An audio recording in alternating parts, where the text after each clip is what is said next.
Ladies and gentlemen, I just want to formally announce that after game 2, we have ourselves a series for these finals. Thank fucking God.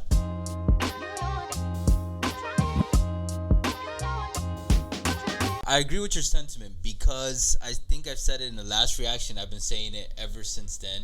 If the Heat lost game 2 and they were down 0-2, I was preaching that, the series would be over. I just didn't see the Heat coming out of an 0-2 pocket against this Denver squad.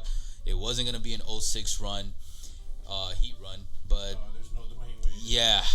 But thank God to the basketball gods that they're like, you know what? It's all good. We're going to turn up the notch on Duncan Robinson. the what's the thing in 2K that you put? Oh, like the Gatorade? No, the settings. Oh, the sliders? Yeah. And then they said, you know what? Even though Jimmy's been rough, we're going to turn it up for him in the fourth quarter. And then that's all that happened. And turn it a little bit down for Jamal. Yeah. Yeah. Actually, that's what happened. Jamal started off strong, then waned off. Jimmy started off weak, and then just turned it up. Quick pointers for the game. If you watched it, it was head on. Or if you missed it, it was head on the entire time until the fourth quarter. For most of it, Miami had it in control. I don't want to say dominating. There were moments where they looked like they were dominating, but no, mostly just in control because Erwin and I were talking about it against this Denver squad. When you got Jamal Murray over there and Nikola Jokic, and then the depth that they have, no matter what kind of digit, unless it's a 20-plus point difference, you always got to worry. Yeah, and even then, with the way how both teams are playing, like you feel like Yes. they're never truly out of it. Miami, they came out of the gates 7-0. Swinging. Gabe Benson, it looks like Gabe Benson's going to be the Caleb Martin of the Eastern Conference Of this Finals series. For this series, the guy has come out to play. Yeah. Joker doing what he's got to do. 41 points, man. Yeah. Hey, but you know what? It's like what we said, like in the preview. Joker is gonna eat no matter what. As Facts. long as you control, his supporting cast.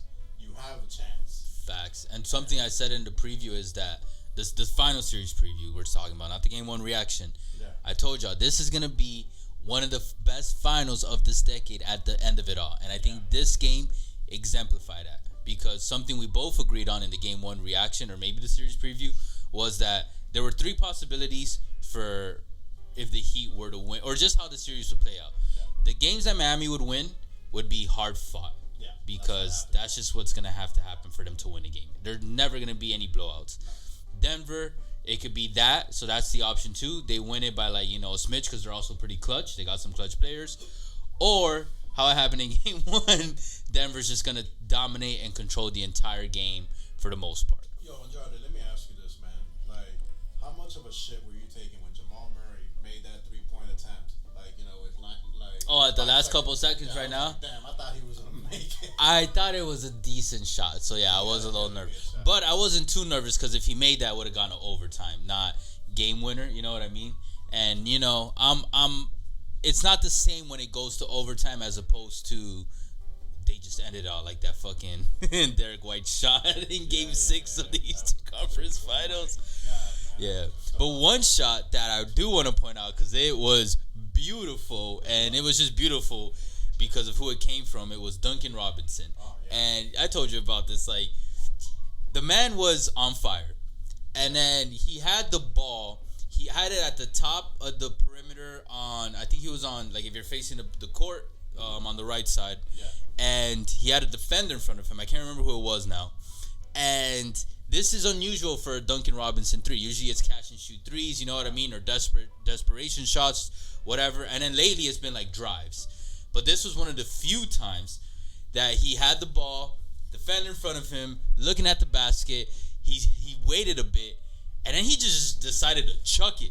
And he just wet that shit in front of everybody's face. And I'm talking about everybody, the fans, the players, everybody. And I was like, okay, Duncan's playing like that. That's shot creator shot. You know what I mean? That's not just I'm a good bat. That's shot creating. And if Duncan can keep playing like this, Finals MVP. No, I'm just kidding. Hey, no, but all jokes to the side, in these playoffs, we have seen the improvement of that Duncan. Oh yeah. Like not once but twice in this game. Like you seen him drive in, get the contact, and one. Yeah, no, he's playing legit. Like he's legit. He's affecting the game. That $18 million a year contract not looking too bad right now. It's looking. Shut the fuck. Actually, it's looking like a not a bargain, but like great value right now. No, it's looking like a great value right now. No, it's looking bro, what he's doing for an $18 million a year player in a finals and playoff run has been worth more than $18 million a year. You know what I mean? Bro, I didn't know this was a Duncan Robinson dick riding. I was a little scared though, cause and there was a meme on this on Twitter when he did that podcast with JJ Redick, yeah, and Michael Porter Jr. I was like, Duncan, stop, yeah, cause if you guys don't know, Duncan Robinson got his own podcast. It's actually pretty good. I would recommend it. I forgot what it's called. Oh, the Long Shot Podcast. And you know when he was going through it and things were going turbulent, he stopped, and then he came back again at the beginning of the season, and then it disappeared. And you know what? For him to perform well means no podcast, I'll take it. So Duncan, please don't. No more podcasts for now, bro. Just lay low, keep it chill. Let your boy, your co-host, work on whatever needs to be worked on behind the scenes, and you can come back in the summer. And I got something for the as a champion. Hell yeah! And Coach Spo, I got something for you. Obviously, you know I'm not one to be able to give advice to a Hall of Fame. What are you gonna tell him? But please, God damn it, stop giving Cody Zeller minutes, man. That guy, God damn it, man. I'm gonna have like a head full of white hair if you keep giving that man minutes, man. It's like Butterfingers, no strand, like, ugh. Give it a second. Spoelstra, look, I agree and disagree with you, but one thing I do like about Spoelstra is he'll still keep other guys like what's the word for it? In it? Like, yeah, not just in it, but like, you know, like warm, you know what I mean? And I do think a player like Cody Zeller, and he's shown it a few times throughout this playoff run, he can have some highlight moments.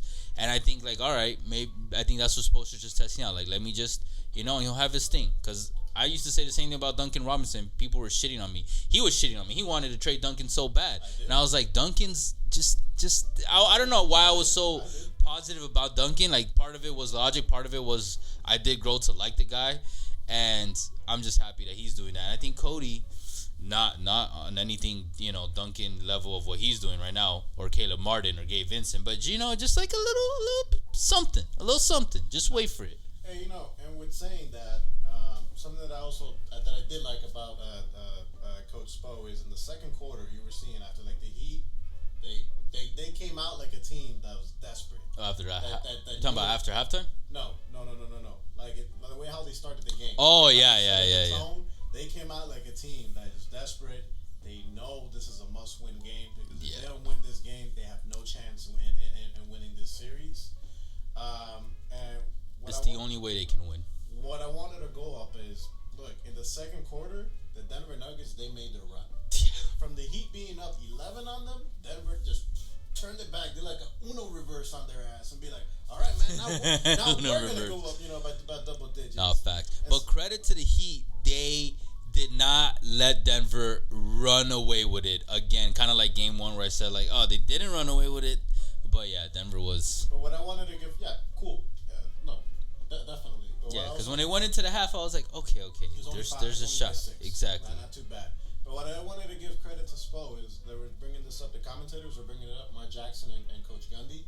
They were saying should Coach Spo go back to his second unit? Because in that second quarter, they fucked up. Like, Cody Zeller giving the ball away like it seems like every damn second. Nobody making any shots. But Coach Spo, he trusted his guys, his troops that got him to the NBA Finals. And, man, did they show up with what we're saying with Duncan Robinson. Bam had a good game. Even Strus had a good game for how he's been playing lately. Hell yeah. Strus? The Strus is loose, man. Plus 14 on the floor. Absolutely. Okay, I guess we're going to go into the But this is what's making the Heat stand out. Okay, we're going to bring in stats. It's what's up? Before that, I do. Oh, my God. Come on, man. Hey, I know you don't want... Hey, I got to show. Hey, I got to give... Hey, I want you guys to comment. That's good. You know, it keeps... Oh, of course. It keeps things interactive. I do want to apologize. We haven't responded to a lot of comments. I usually take my time with the comments so I can legitimately respond to you guys. So keep commenting. We respond to every single comment, and not just like some bullshit response. We'll like legitimately respond back. And also, like, after we finish these videos, and especially if you guys comment early on, just know that first thing I want to do is sleep, and then I'll get back to the videos like after work or something. Now, my reason for not commenting, I was gonna comment, but hey, we had a game too today, and these comments, some of those. He's saying that like there were not 3 days between game 1 and game 2. Oh no! Hey, I had optimism. I didn't comment because there was a game 2 today. So what about the 2-3 days before? It is called optimism, my friend. I have optimism that the Heat were gonna show up. No, I'm saying, why didn't you comment though? Then I just told you, I have optimism that the Heat were gonna come back. You know, have a better showing for game 2, and they did. I'm a little confused how that was the reason for not commenting though. Because I wanted to comment out and be like, hey, what happened? Oh. Because, okay, we got Big Mike over here saying, come on, fellas, Nuggets are 9-0 at home. That's true. In these playoffs, and they have not beaten the Nuggets since 2016. I don't like your chances. Hey, bro, what happened? Hey, that's 2016, bro. We're in 2023. And the Miami Heat went to Denver, Ball Arena, and beat y'all. I'm not saying the series is over, but it's not 2016, my friend. And he didn't say it like 100% confident. He said, I don't like your chances. He didn't say like y'all ain't got no chance. So, you know, he was nice about it. No. Hey, he gave a little room for possibility. I did. And look, that's why I like Denver Nuggets fans a lot more than the pieces of shits that are the Boston Celtics fans. And I fuck with Boston fans, yeah. you know. No, I do not. Just so you guys know. It's just Erwin. Erwin's just weird. I fuck with the city. I hate your fans. Okay? I don't like them. New York Knicks fans, even worse. All right? Yeah, they're just delusional trolls. That's what they are. And dumpster fire franchise. Then over here, Heat in 7. Stan Steph, whatever. Heat in 7? 1977? Nah, bro. Not 77, bro. It's a 7-game series, bro. Anyways, let's I already addressed this. Let's go to the game 2. We're not in 2016 anymore over here. All right. So you wish we were in 2016. Yeah, I kind of wish. I do miss 2016 was a great year. Summer 16. Yeah, but hey, move on. Anyways, the Heat had 3 players scored in 20-digit percentile in the 20-digit realm, and I'm gonna say that's what needs to be done for the Heat to win any game. Again, no Tyler Hero. So who stepped up? Gabe Vincent. Will it always be Gabe Vincent? No, but more than likely, it does seem like it'll consistently be him. But on another night, it will have to be Strus or even Robinson or even Martin. But we need a third player to score at least 20 points, along with Butler and Adebayo, to score 20 plus points for the Heat to have a legitimate shot at winning this game. And it goes back to something we pointed out in the preview. Erwin said it brilliantly. The Heat have this small of an error window. Yeah. They cannot step out of that window. We've seen the error. They obviously made errors tonight. There were some stupid ones too. Even Jimmy had one where he just like slipped it out of his hand. I was like, what the fuck is happening? Yeah. But that's it. As opposed to Denver, they got fucking Miles. But yeah, and you can tell also by the plus minus. Kevin Love plus 18, Adebayo plus 17, Vincent plus 22, Strus plus 14. It's insane. But again, stats don't, numbers aren't everything. Because Lowry, while he did have a minus 15, Lowry also, again, why it makes sense why Jimmy wanted him on the squad. He helps control the tempo and he helps keeps things in perspective. And there's things that Kyle Lowry and I'm gonna highlight this too as well. Kevin Love, hey, props to Coach Spo. Making that adjustment, putting him in the starting lineup, giving the Heat some much size. He gave 10. He turned back the clock.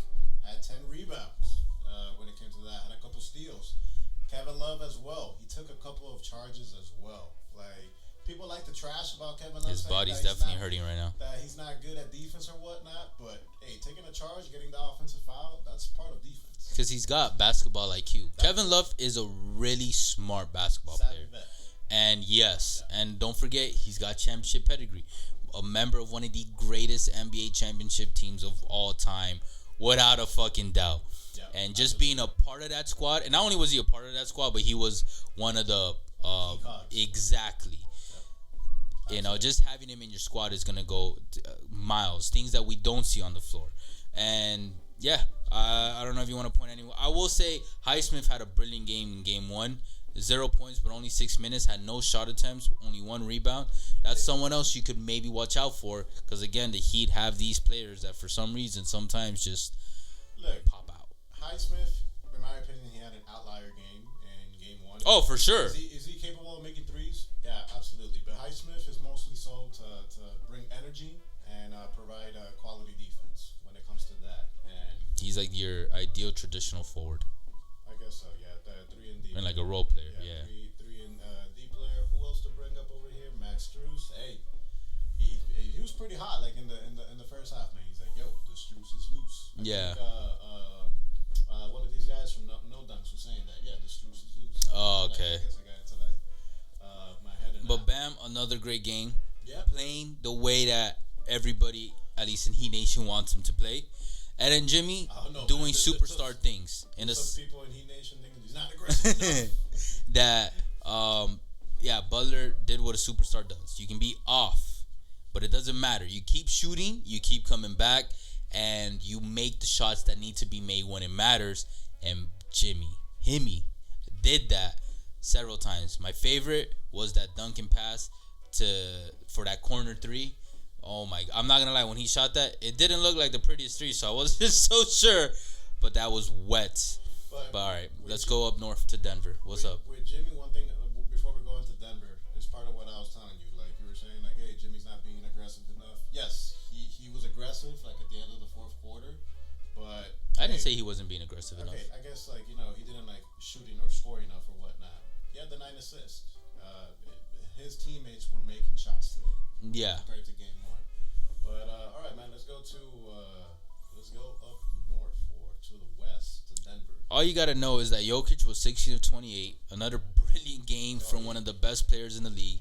11 rebounds, 4 assists, 5 turnovers, 41 points, minus 11 on the floor. Believe it or not, that's like obviously you see the 41 points, but the Heat definitely took away something from Joker. Only 4 assists. Yeah.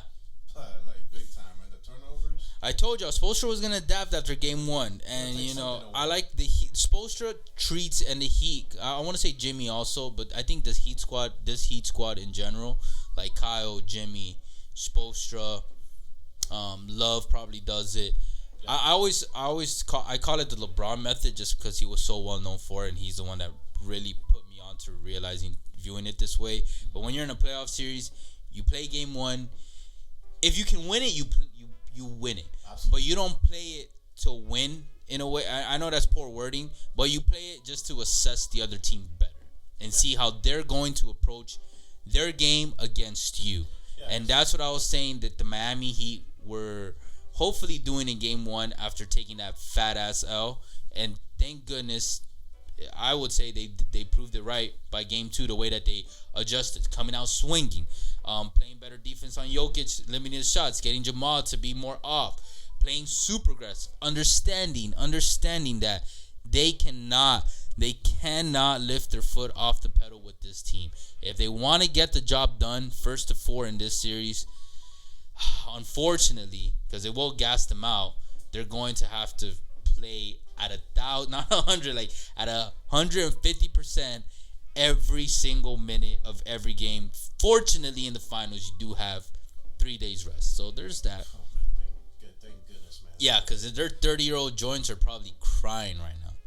Because when we're looking at the Heat, let's be honest, they're not young guns. We got Love, Butler, Lowry. Yeah, but that is pretty young, man. What's up? Bam's young, Gabe's young, Max Strus is young, Duncan is young. Well, that's why I didn't say. Caleb. Talk about I get the vets that need to be. Jokic is young. And Jokic, Robinson not that young either. Strus not that young. Vincent not that young. They're all in their late 20s, where your joints are already. Okay. You're not 19. You're not 22. It's a different ball game. But yeah, let's see. Jamal only scored 18. Not playing his best. KCP not playing his best. Also made a couple of stupid fouls that were kind of surprising for someone like him. That dumbass foul that he did on Kyle Lowry, man. He was in a clank. He was in a clunk. That was a clanker. What Kyle Lowry did that three. Yeah. His dumbass. I'm like, hey, I'm grateful, bro. Like, for that. That's his 3 free throws. Yeah. That zone was definitely throwing off the shooters No, facts. And people were wondering if that zone was going to work with Denver after game 1 and how the Heat would have to adjust it. Mm-hmm. I think another evidence that the Heat's adjustment in defense has worked is Aaron Gordon. He had 12 points and he was 5 or 7. However, 5 of 7, he only had 7 attempts. Gordon, last game, came out swinging and was dominating. And everybody was scared like, oh, man, they got the big guys. Miami's too small. What are they going to do? They limited Gordon, and he played 38 minutes. He should have more shot attempts, to be honest. Mm-hmm. And then Porter Jr. was also abysmal. Disappeared. Only 5 points, 2 of 8, which I said, Porter has to step. I don't understand. We've let go of the MPJ that we were wondering, the future Durant hype that this guy had. But you don't remember this? Oh, okay. But you would think that someone who at least had that potential would at least be somewhere in that realm during the playoffs and being in the league for a while. It's not like MPJ's only been in the league for a few years now. He's not 19 no more. I thought he was. I thought he was like Jason Tatum. I know, right? That was a joke. However, the Heat didn't play perfect either, man. Hell no. In the second quarter, the bench unit for the Denver Nuggets, Jeff Green, which I'm surprised he's still in the league, man. He seems like he's been in the league forever. He had a pretty good game. Brown, good game as well. The guy I want to bring up actually for the Denver Nuggets, super young guy, Christian Braun. He's been struggling in the playoffs, but in these finals, like he hustles like a motherfucker. He has stepped up, man. And this all happened while Bam went to the bench for the Miami Heat. So Coach Spo's got to find a way to not allow this to happen. In game 1, Braun had like some crazy chase down steal trying to get it back, but then he ultimately couldn't get it back. It went out of bounds. But seeing how he threw his body out there, I was like, this kid, man. But hey, pretty good game. And Andrade, I want to ask you 2 things. I guess before. I told you, Heat in 7, bro. It's done. Over. Oh, it doesn't change, huh? No. Is that what you're? No. 2 things I wanted to ask. Okay. I told you this is gonna be a fight. The first thing I wanted to ask. Denver's gonna take one in Miami. Yeah, that's gonna happen. If this is not gonna be Heat fans, I'm sorry. This is not gonna be something that. I'm sorry you spent your hard-earned money to watch an L. I just hope. I hope that all comes in game 4, not game 3. But yes, it's just different. Now, if Miami were to win both games in Miami, I'll be even more scared because that 7 might turn down to a 6. No, I'll be even more scared because I think in the bubble, the thing was watch out for the down 3-1 Nuggets. Oh yeah. Twice. Yeah, but that was 3, 4, 5 million years ago. No. I'm not gonna be calm about. But keep in mind, that was also in a different environment. It was in a bubble. I feel you, but hey, still the same 4, man. Jamal, Jokic, Malone. I know. No, I get you. But I'm saying they're gonna be playing in front of Heat fans, the most passionate fans in sports, according to Irwin. See, man, it's gonna get loud as fuck, man. Hey, we might not show up on time, but when we're there, we're loud as fuck. Because that's a little Havana right there. So just wait till after halftime, and the Casella Center is gonna be full. Okay, man, it's so exaggerated, man. Maybe bro, that's what it is. Mid first quarter, all right? Mid first. It's definitely at least in the second quarter that everybody shows up. This man has clearly not been to a Miami Heat game in these playoffs. I have. Oh, you went to one game. Hey, they were there. Hey, our asses were a game that he bought tickets for to resell, and then he fucked up. No regrets. So he had to go. No regrets. No regrets. You wouldn't rather have that money in your bank account right now. Hey, man. I'm a GYC adjuster. I'm cool, man. I'm chilling. Inside joke. You don't know what that is, but what I wanted to ask finally, you allowed me to ask this question is. I let you ask one of them. Thank you for answering that question. We already know this man's opinion hasn't changed. It's with your boy Tyler Hero. Fuck Tyler. Oh, what? No, okay, Jack Harlow over here, man. Makes a song on him, and then wears Celtics jersey, Celtics gear. Like, no, what I was saying is, okay, for Tyler Hero, it seems like he's gonna come back in Game 3. That is the rumors. Whose minutes in this rotation would you give for Tyler? That's a hard question. I wish you'd give me a heads up with that question before we started filming. Hey, he's your boy, man. You already know I was on the top I didn't know you were gonna ask that. I was probably gonna say, okay, probably definitely give Cody Zeller some minutes, man. Fuck that guy. No, I think he will take some minutes from even Butler and Adebayo, and be the leader in when he's on the floor for a bit at times, and be that key offensive player. Because I don't trust him as a point guard. No. So it'll still be Vincent, Lowry. No, he'll be in the second unit for sure. Like, give him some run. I don't want to take too many minutes from Duncan, to be honest, because Duncan's playing great. And like I said, Tyler's going to be rusty. Probably from Caleb Martin. If it goes similar to how it goes tonight, a little from Strus and a little from Martin. Okay. I'll probably take some from Kyle Lowry, actually, believe it or not. And then you can even take some from Love and probably slot Martin in power forward. How tall is Martin again? Nah, man, no. They got to keep Love in the first unit. That was a good move when it comes to that, because no, not outsider, but I'm saying throughout. He's 6'5". I didn't know he was that small. He looked like a 6'7" type of player. Maybe it's just because he's slim. Yeah, exactly. 6'7" energy. I wish I was 6 foot. I swear I just take anything 6 foot. Yeah, for real. I'll take 6'1". I wish I could say, hey, I'm 6'5" on a good day, instead of saying, hey, I'm 6 feet on a good day. I'm like, no, fuck out of here. But all right, guys, we have a series over here. Nuggets fans, how are y'all feeling, man? First home loss in these playoffs. I know you guys are chilling still. It must be the weed, or it must be something. I'm not sure. Nah, they're chilling because they got the way better team still. Like, this is not, even when the Heat were up with a semi-decent cushion in the fourth quarter, Earl and I were like, at any moment it could change. It's like playing the Warriors. This Denver Nuggets team can turn things around like this. You hit it right there on the nail, man. We were up like by 10 or 11, then before you know it, we blinked. Bam. It almost happened. Yeah. It almost happened. Like, damn. So, like I said, Heat just have to foot on the pedal, foot on the neck, however you want to say it. Cannot let go. We cannot. When it comes to that. All right, who do you think is taking Game 3? Say it right now. Miami Heat. Really? Yeah. Okay. I think Denver's going to come out swinging. They're going to come out swinging, but I think we're going to take Game 3.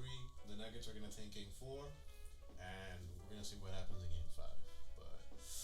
Because I think it'll certainly play out like that. I don't know who I would have Game 3 and 4. I think I do agree with you. It makes sense that he keep this momentum going, win Game 4, then 3, and then the Nuggets come back furious, and they're like, "Yo, we got this," because they got it. And then Denver's gonna win Game 5 probably, and then he in Game 6, and then boom, Heat in 7. Hey, well, you know what?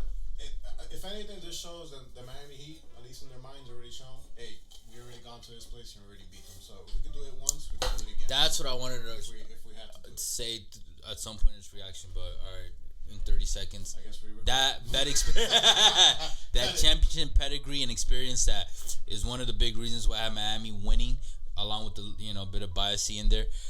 Don't say I know I gotta keep it honest. It showed tonight. The Heat just have to keep control of the pace and the tempo of the entire game, and that's what they were able to do ultimately. And that's the only way they can win this. Yeah, and